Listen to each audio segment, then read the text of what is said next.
Welcome to this DW Business Special, asking the question, what next for Russia's population? President Vladimir Putin started a war, and back home the Russian people are having to cope with the consequences of it. Not only are they feeling the effects of international sanctions, but thousands of young Russian men are dying in Ukraine. Hundreds of thousands of more have been called up to the army, taking them away from their jobs and their families. Meanwhile, many Russians have packed up and started to leave the country. So has President Putin put the country on an unsustainable path? Well, to answer that question and hopefully many more, I'm joined by Oleg Itshoki, a Russian economist based at the University of California, Los Angeles. Thanks a lot for joining us, Oleg. It's great to have you with us. Yeah, hi Rob, good to be with you. So the Russian population themselves are coming under enormous strain as a result of this war, aren't they? Yes, there is no doubt about it. The way I would put it is that there was an informal contract between the government and the Russian population. It started as a contract that the government will deliver economic growth and the population will not get involved into politics, would stay away, would not be interested in political process, elections, and so on. And indeed, the first couple of years of Putin, he delivered, 5, 6, 7% economic growth. Quickly, economic growth came to an end. Russia has not really been growing since 2008, since the crisis. The growth rates on average have been zero.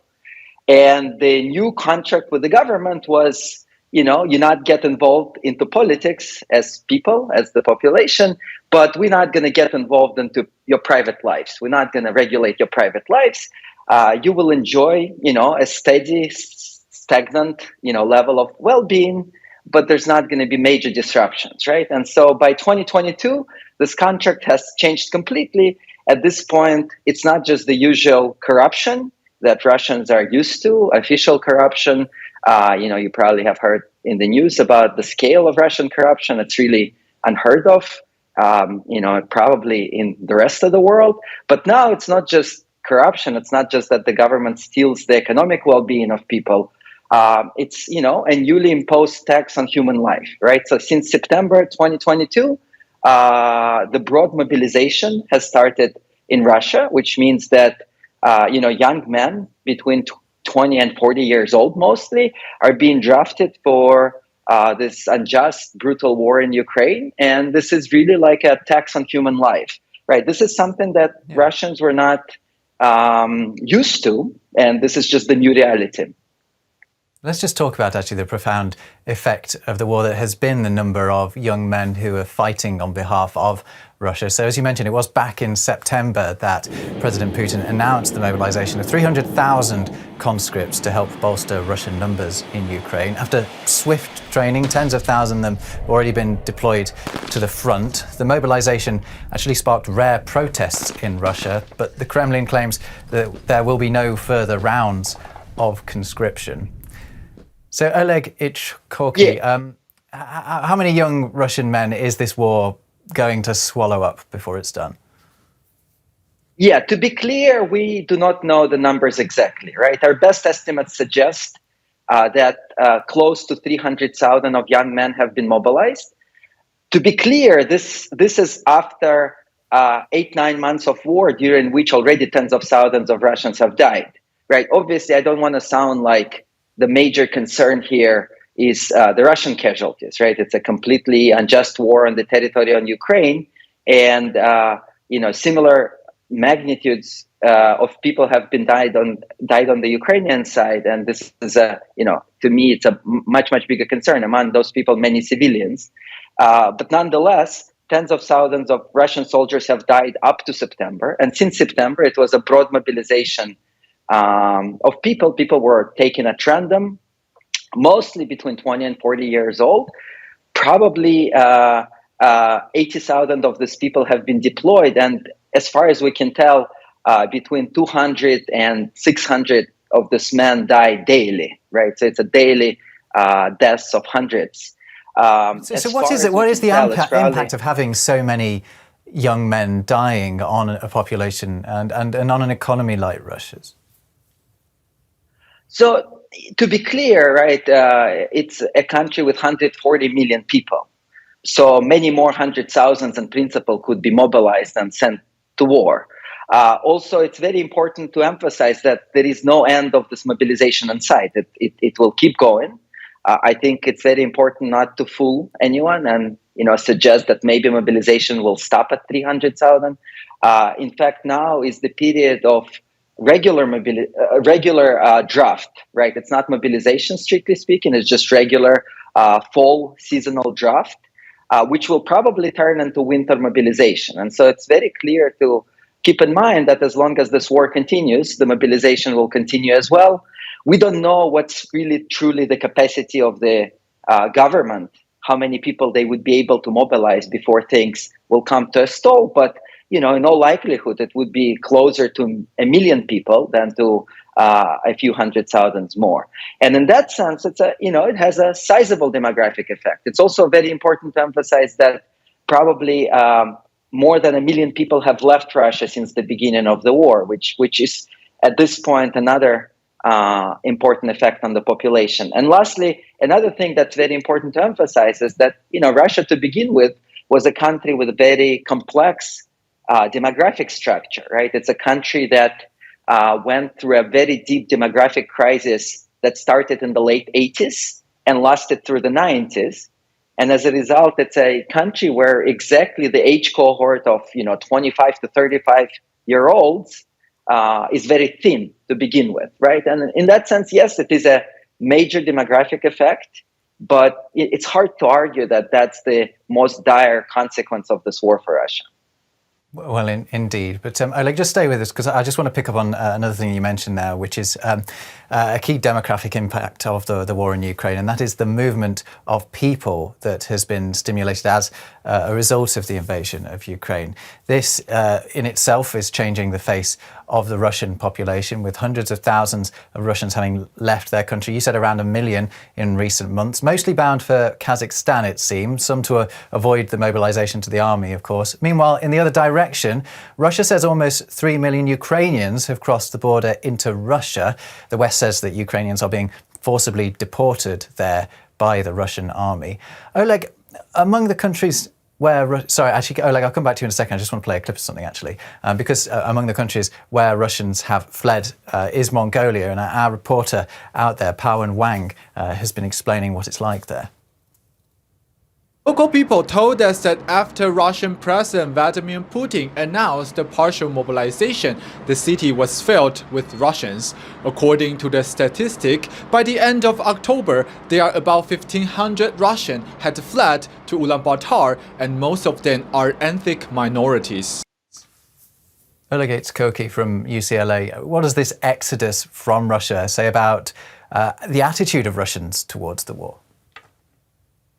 Yeah, no, it's completely incredible. There is no active military action on the territory of Russia, at least on the internationally recognized territory of Russia. And you have more than 1 million people living in less than a year. This is completely unprecedented.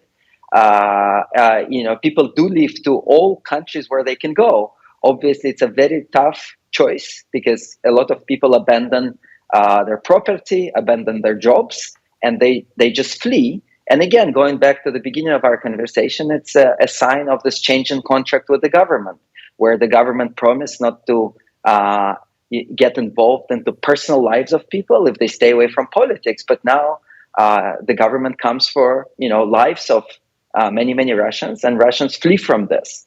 But again, if we think about the future term, the extent of uncertainty of what's going to happen with Russia as a country is dramatic, right?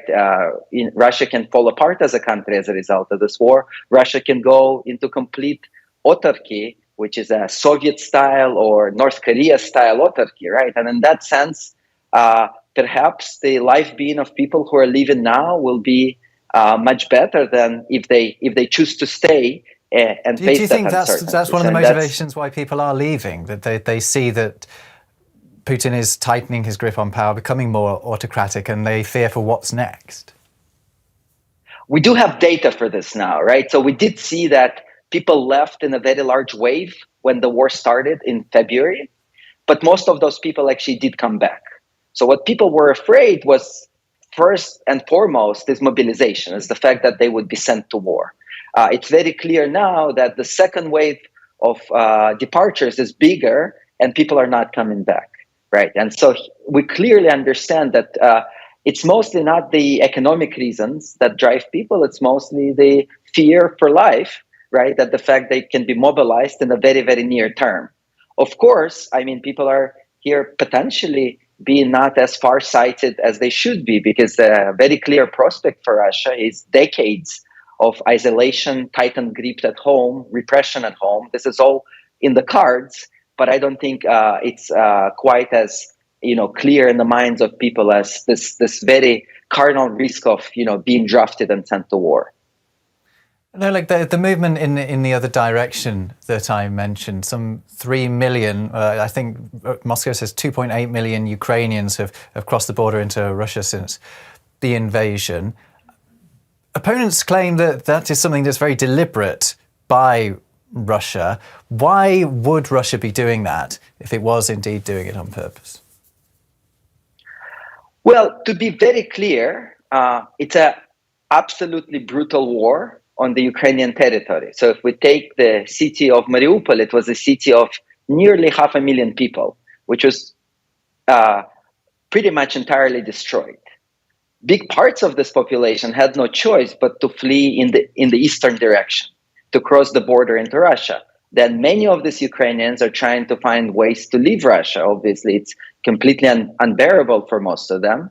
And so in that sense, I'm not sure if we have very precise data here on how many Ukrainians actually moved to Russia and stayed there. But in all likelihood, this is, numbers of the orders of magnitude of 500,000 to 1 million people. I would particularly emphasize the fact that a lot of kids are being relocated. And to me, this is not as much a theme, of demographics as it's, a fact that emphasizes the genocidal nature of this war, right? That it's really a war that is doing some terrible things to the Ukrainian population, separating parents from children, sending children into random places in the Russian territory. And this is one of the war crimes that we're facing. And I would emphasize this along with the concentration camps that Russia is introducing in many of the occupied territories, where, just the mere fact that somebody has a symbol of Ukraine, for example, a tattoo with the Ukrainian emblems, right, that could be a reason to torture and kill the person, right? And so this is 2022, and we're talking again about concentration camps in Europe. And to me, this is really the most stark pictures of this war. Then, if we turn to demographics, just seems like a secondary issue, but indeed there is this massive flows of people. I would emphasize 4 million Ukrainians that left to the West, right? This is the biggest displacement of population in Europe since the Second World War, right? And so it's very hard to say how it will play over the years. I mean, we're in a state of humongous uncertainty where it's not clear what will happen to Russia as a country if we look 2 years ahead. And this demographic issues, this is something that will persist. But, the displaced populations in Russia, this hardly will be the first topic of concern if, the whole fate of Russia is so uncertain in the next couple of years. Actually, something that you mentioned there, which was about the disproportionate number of children that are being taken across into Russia, according to the Ukrainian government. We can actually hear from President Zelensky on that very issue. We know by name 11,000 children who were forcibly deported to Russia. They were separated from their parents in full knowledge that they have families.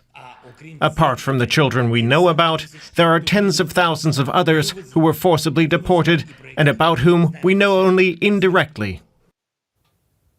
I mean, we've been talking about the impact on the Russian population, but obviously it's a much more profound impact on the Ukrainian population. And, you can talk about demographics, but that's the least of their problems, really. But I just want to sort of wrap up on talking about the situation in Russia. How severe could the impact of all of this be for Russia? Is it on a path that is unsustainable now? Well, it's just dramatic uncertainty of what may happen going forward, right? And you cannot exclude any possible scenarios at this point. There is a possibility that Russia falls apart as a country. There is a possibility of a civil war. There is a possibility of some sort of more orderly political transition when Putin loses power and whoever is the next person who comes to it stops the war. This is also a possibility. It's very difficult to put probabilities on all those different scenarios. It is all in the cards as of now. I think it's imperative that all countries in the world, especially countries in Europe, do everything for the victory of Ukraine in this war. And this means both military help and economic pressure on Russia, because these are the only two ways how this war can really end. Nobody should fool themselves and think that some type of a temporary ceasefire is the way to the end of this war. Russia needs to leave Ukraine, and we don't know how it will happen. But this is the only possible scenario for how this war ends. And then there is a big question what happens in Russia after that. And it's, next to impossible to predict. We can view at multiple scenarios here. The most benign of this is some political collapse, a new political regime without a civil war and without Russia collapsing into pieces. That would be the most benign scenario in this case. In fact, what I view as the less benign scenario is that Russia goes into isolation. The political regime is preserved, and we see something like a Soviet Union 2.0, which looks much more like something between Iran and North Korea. And that, to me, is one of a very sad possible scenarios for Russian population, in fact. It's a very stark prediction from Oleg Iskotky there from UCLA. Thank you very much for joining us on the program, Oleg. It's been a pleasure. Absolutely. Thanks also for you who've been watching us, wherever you are. Be sure to check out our previous specials here on the DW News YouTube channel. They're all worth a watch. Until next time, take care.